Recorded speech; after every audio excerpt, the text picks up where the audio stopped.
Good morning to all of you. Welcome again in sample paper solving class. काफ़ी दिनों बाद video बना रहे हैं। तो पिछली क्लास में हमने सैम्पल पेपर नंबर 1 के 6 जो क्वेश्चन थे वो हमने सॉल्व कर लिए थे बेटा। आज हम बात करेंगे क्वेश्चन नंबर 7 की। क्वेश्चन नंबर 7 को रीड कीजिए। क्वेश्चन नंबर 7 जो है वो कहता है राइट द नर्नेस्ट इक्वेशन। अब कुछ चीज़ें जो आपको याद रखनी है, नर्नेस्ट इक्वेशन वो लिखवा रहा है, write the Nernst equation and calculate the EMF. दो काम वो कर रहा है कि आपको एक तो नर्नेस्ट इक्वेशन लिखनी है और दूसरा ये जो सेल आपको दिया है ऑफ गिवन सेल, इसका ईएमएफ कैलकुलेट करना है, टेम्परेचर ये दिया हुआ है। अब नर्नेस्ट इक्वेशन होती क्या है, तो देखिएगा नर्नेस्ट इक्वेशन जो है उसके बारे में याद रखेंगे। एन से क्या बनता है, N4 होता है नर्नेस्ट इक्वेशन और N4 होता है नॉन स्टैंडर्ड। इसका मतलब अगर हमारा जो सेल है या फिर कोई भी इलेक्ट्रोड, दोनों में से कोई भी हो, अगर हमारा सेल या इलेक्ट्रोड दोनों में से कोई भी अगर नॉन स्टैंडर्ड है, ठीक है ना, तो फिर हम उस सेल का या फिर उस इलेक्ट्रोड का जो ईएमएफ होगा उसे हम नर्नेस्ट इक्वेशन से कैलकुलेट करेंगे। N for Nernst equation, N for non standard. तो अगर हमारा सेल या इलेक्ट्रोड नॉन स्टैंडर्ड है तो फिर हम उसका ईएमएफ जो है या उसका इलेक्ट्रोड पोटेंशियल जो है वो हम नर्नेस्ट इक्वेशन से कैलकुलेट करते हैं। नर्नेस्ट इक्वेशन क्या होती है? नर्नेस्ट इक्वेशन होती है कि उसका जो ईएमएफ होगा, अगर सेल के लिए लिख रहे हो तो जो सेल आपने बनाया है उस सेल का जो ईएमएफ होगा वो ईएमएफ किसके बराबर होता है? अगर वही सेल हमारा स्टैंडर्ड होता तो उस सेल का जो ईएमएफ होता उसमें से आपको डिडक्ट करना होता है कितना, 0.0591 डिवाइडेड बाई n करेंगे लॉग, और लॉग के बाद यहाँ पे लिखना पड़ता है प्रोडक्ट का कंसंट्रेशन और रिएक्टेंट का कंसंट्रेशन। लेकिन प्रोडक्ट और रिएक्टेंट बस केवल कौन से वाले लिखने होते हैं? हमें आयंस वाले ही लिखने होते हैं। सॉलिड या फिर वो गैस या लिक्विड के फॉर्म में है उनको हम यहाँ पे नहीं लिखते हैं। ये हमारी होती है नर्नेस्ट इक्वेशन। अब नर्नेस्ट इक्वेशन के अंदर देखिएगा ये आपके पास में होगा जो भी आपका नॉन स्टैंडर्ड सेल है उसका ईएमएफ, ये अगर वही सेल स्टैंडर्ड होता तो उसका ईएमएफ, और 0.0591 ये कांस्टेंट वैल्यू आ गई है। एन यहाँ से क्या होता है तो याद रखेंगे एन जो है यहाँ से ये होता है नंबर ऑफ इलेक्ट्रॉन्स इन, किसके अंदर वो इलेक्ट्रॉन्स आपको लिखने हैं? इन बैलेंस्ड रेडॉक्स रिएक्शन। जो आप इसके रेडॉक्स रिएक्शन लिखेंगे और एकदम बैलेंस करके जिसको हम लिखेंगे, या फिर जो नेट रिएक्शन भी हम उसको कह सकते हैं, तो नेट जो उसकी सेल रिएक्शन होगी ना उसके अंदर कितने नंबर ऑफ इलेक्ट्रॉन का ट्रांसफर हो रहा है वो होता है हमारे यहाँ से N. P represent here products, वो भी आयन वाले, ठीक है, और R represent here reactants. That is Nernst equation. अब आपको जो क्वेश्चन दिया हुआ है उस क्वेश्चन को देखिएगा। आपको जो क्वेश्चन दिया हुआ है उसमें आपको ये जो दिया हुआ है ये एक शेल का डायग्राम है, या आपको जो दिया हुआ है ये एक शेल का रिप्रेजेंटेशन है। ये सेल आपको बताया हुआ है, ठीक है ना। अब सेल को जब भी हम लिखते हैं तो याद रखिएगा सेल को जब भी हम लिखते हैं तो बीच में हम इस तरीके की स्लैश लाइन बनाते हैं जो कि किसको रिप्रेजेंट करती है? जो रिप्रेजेंट करती है सॉल्ट ब्रिज को। और याद रखना होता है जब भी हम सेल को रिप्रेजेंट करते हैं ना तो हमें लॉन याद रखना होता है। लॉन का मतलब क्या है? यहाँ पे एल जो है वो यहाँ रिप्रेजेंट कर रहा है लेफ्ट साइड में, जो सेल का लेफ्ट साइड है, लेफ्ट साइड का मतलब ये वाला जो साइड है, वहां पे ऑक्सीडेशन वाली रिएक्शन या एनोड या नेगेटिव चार्ज, तो लेफ्ट साइड में जो लिखा होता है वो एनोड लिखा होता है और राइट साइड में जो लिखा होता है ना वो कैथोड लिखा होता है, ठीक है। तो यहाँ जो ये जो स्लैश वाली जो डबल लाइंस है इनके लेफ्ट साइड में देखो क्या लिखा हुआ है। लेफ्ट साइड में लिखा हुआ है Fe जो कि सॉलिड है और ये कन्वर्ट हो रहा है Fe पॉजिटिव 2 आइंस में और इनका कंसंट्रेशन 0.001 मोलरिटी। तो ये आपका बना हुआ है एनोड। और इधर कैथोड जो है उसमें क्या लिखा हुआ है? कैथोड को जब आप रीड करेंगे तो पता लगेगा, कैथोड में देखिएगा क्या कह रहा है कि हाइड्रोजन आयंस हैं और उनका जो कंसंट्रेशन है वो 0.1 मोलरिटी है और ये कन्वर्ट किस में हो रहे हैं, हाइड्रोजन गैस में, और उसका जो प्रेशर है वो कितना है, 1 एटमॉस्फेरिक। इसका मतलब स्टैंडर्ड वाला प्रेशर है, और प्लैटिनम के इलेक्ट्रोड के ऊपर ये सब का सब काम हो रहा है। ये लीजिए, तो प्लैटिनम के ऊपर हाइड्रोजन आयन जो है ना वो हाइड्रोजन गैस में कन्वर्ट हो रहे हैं, और यहाँ आयरन जो है वो इसमें कन्वर्ट हो रहा है। तो अब आपको क्या करना है, सबसे पहले हम क्या करेंगे, ये दो हमारा सेल जो दिया हुआ है उसमें से एनोड और कैथोड को आइडेंटिफाई करने के बाद हम यहाँ होने वाली पॉसिबल रिएक्शन लिखेंगे। तो आपको यहाँ पे लिखना पड़ेगा रिएक्शन एट एनोड, और आपको याद होगा A4 एनोड, और एनोड पे क्या होता है, ऑक्सीडेशन, O4 ऑक्सीडेशन और O4 आउट। इसका मतलब इसमें इलेक्ट्रॉन बाहर निकलेगा। तो एनोड पे क्या रिएक्शन होगी, तो जो लिखा है ना सेम वही रिएक्शन होती है। एनोड पे होता है ये जो आयरन सॉलिड है ये किस में कन्वर्ट होता है, Fe पॉजिटिव टू आयंस में कन्वर्ट होगा, और कितने इलेक्ट्रॉन को लॉस करेगा, 2 को। ये रिएक्शन एनोड पे होगी। कैथोड पे क्या रिएक्शन होगी, रिएक्शन एट कैथोड।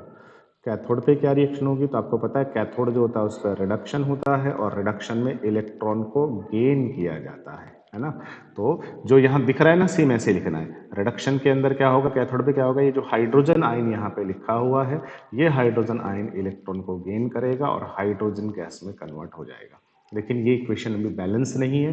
बैलेंस कैसे करेंगे इसको, तो वो देखिएगा, यहाँ पर जितने नंबर ऑफ इलेक्ट्रॉन है यहाँ भी उतने ही इलेक्ट्रॉन होने चाहिए, तभी ये रेडॉक्स रिएक्शन हमारी बैलेंस होगी।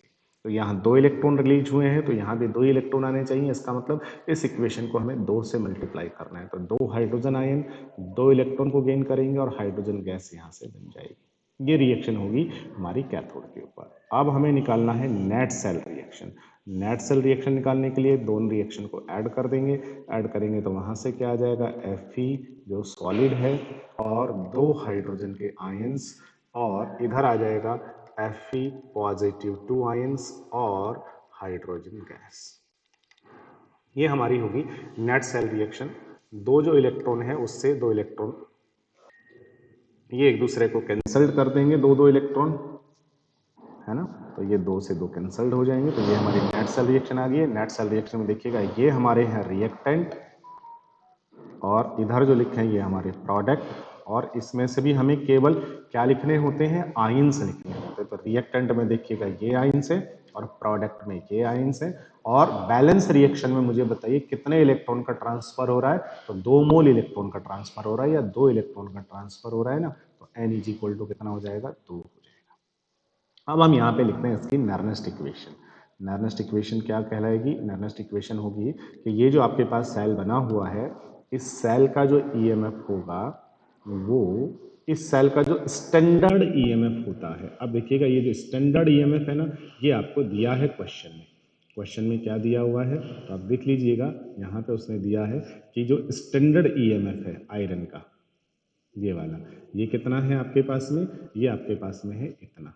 लेकिन यहाँ जो स्टैंडर्ड ईएमएफ है वो किसका दिया हुआ है आपको, वो आपको दिया हुआ है आयरन का दिया हुआ है। जबकि हमें यहाँ स्टैंडर्ड ईएमएफ किसका लिखना होता है, हमें यहाँ सेल का लिखना होता है, जबकि यहाँ आयरन का दिया हुआ है। ठीक है ना। अभी इसका क्या करेंगे वो भी बताएंगे।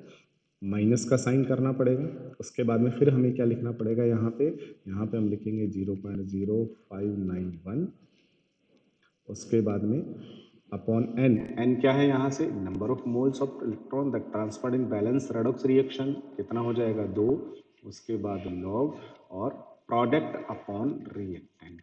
अब यहाँ से देखो प्रोडक्ट अपॉन रिएक्टेंट में प्रोडक्ट आप क्या लिखेंगे और रिएक्टेंट क्या लिखेंगे, ठीक है ना। तो देखिएगा प्रोडक्ट आप क्या लिखेंगे, रिएक्टेंट क्या लिखना है। तो इस सेल का जो ईएमएफ होगा इसका जो स्टैंडर्ड ईएमएफ है उसमें से आपको 0.0591 डिवाइडेड बाई 2 इसको डिडक्ट करेंगे लॉग प्रोडक्ट। देखिएगा प्रोडक्ट में कौन है, ये Fe आयंस है ना। तो बस केवल आपको यहाँ पे Fe आयनों का कंसंट्रेशन लिखना है, और रिएक्टेंट में क्या लिखेंगे, हाइड्रोजन आयन से, तो हाइड्रोजन आयनों का कंसंट्रेशन। लेकिन गड़बड़ नहीं करेंगे, हाइड्रोजन आयंस जो है ना उसके नंबर ऑफ मोल्स यहाँ पे 2 है ना, तो ये number of moles law of mass section के अंदर किस में कन्वर्ट हो जाते हैं, उसकी पावर के फॉर्म में हमें लिखने होते हैं। तो उस तरीके से हम लिखेंगे। अब यहाँ से देखिएगा एन की वैल्यू आपने उठा करके लिख दी है दो, तो यहाँ पर अगर 2 की वजह में एन लिख लूँ तो ये लीजिए नर्नेस्ट इक्वेशन का एक जर्नल फॉर्म है। एन की जगह हमने 2 लिख दिया, प्रोडक्ट की जगह प्रोडक्ट का कंसंट्रेशन, रिएक्टेंट की जगह रिएक्टेंट का कंसंट्रेशन लिख दिया है। अब आपको यहाँ पे वैल्यूज फिट करनी होगी।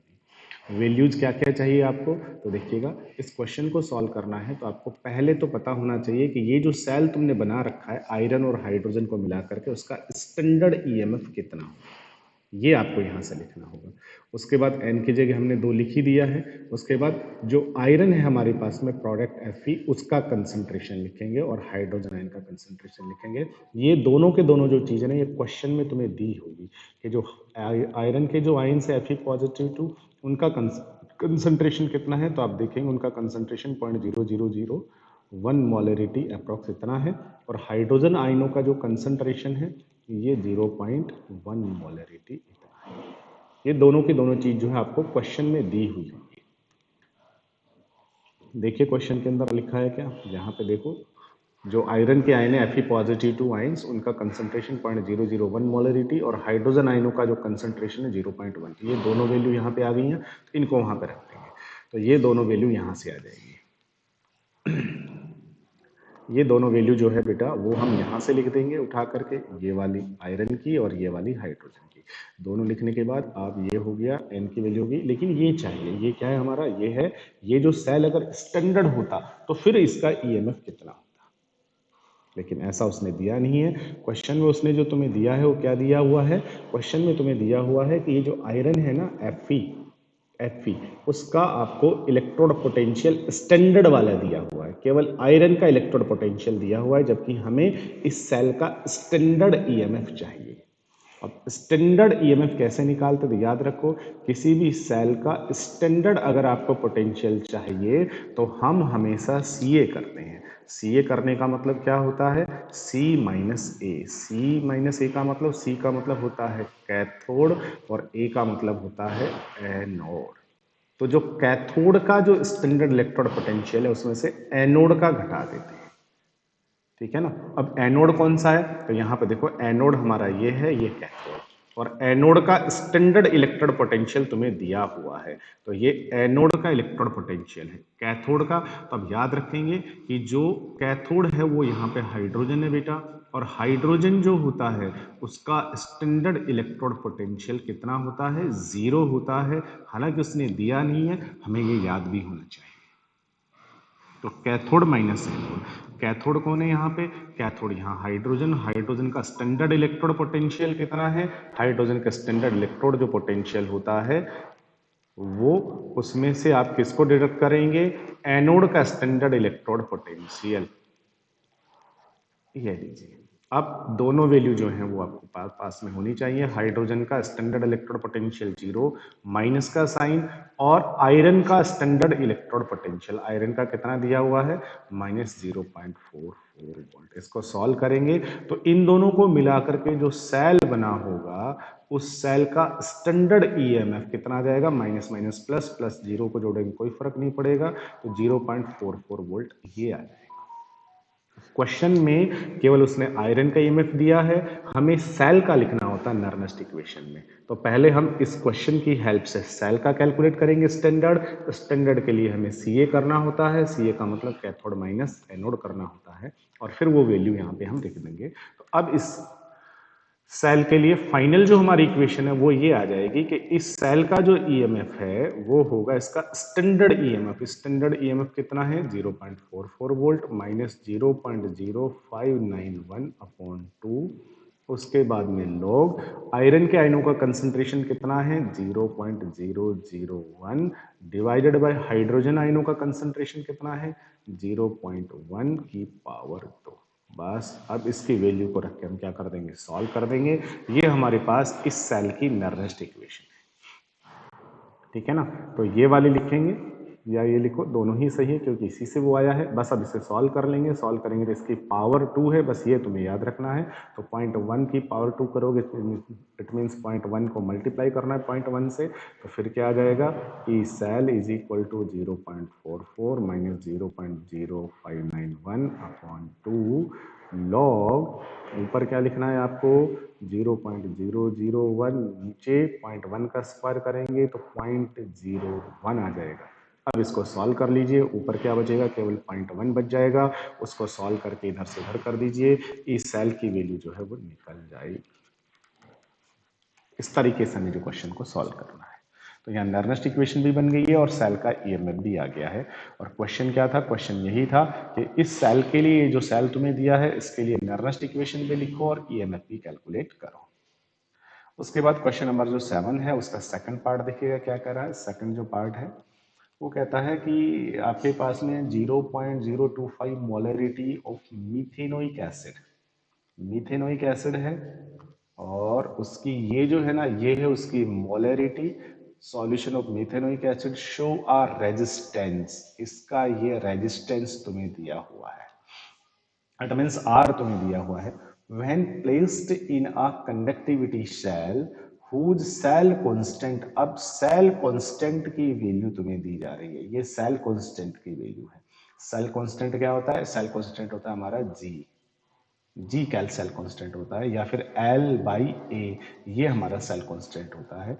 इसकी वैल्यू इतनी है।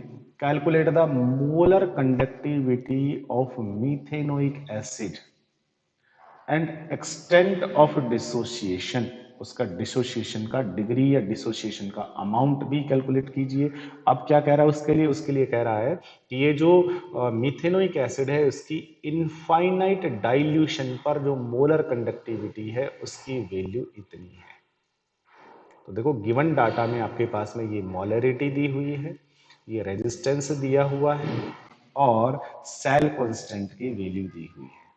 अब पूछ क्या रहा है, calculate the molar conductivity of methanoic acid, methanoic acid की मोलर कंडक्टिविटी बता दीजिए, और साथ में क्या बता दो, extent of dissociation, that means degree of dissociation बता दीजिए, इट मीन्स अल्फा बता दीजिए। ठीक है भाई, अल्फा बता दीजिए और मोलर कंडक्टिविटी बता दीजिए, इसका मतलब लैम्डा है, मोलर कंडक्टिविटी बता दीजिए। तो सीधा सीधा सब फॉर्मूला लगा देंगे, मोलर कंडक्टिविटी का फॉर्मूला और अल्फा का फॉर्मूला, डिग्री ऑफ डिसोसिएशन।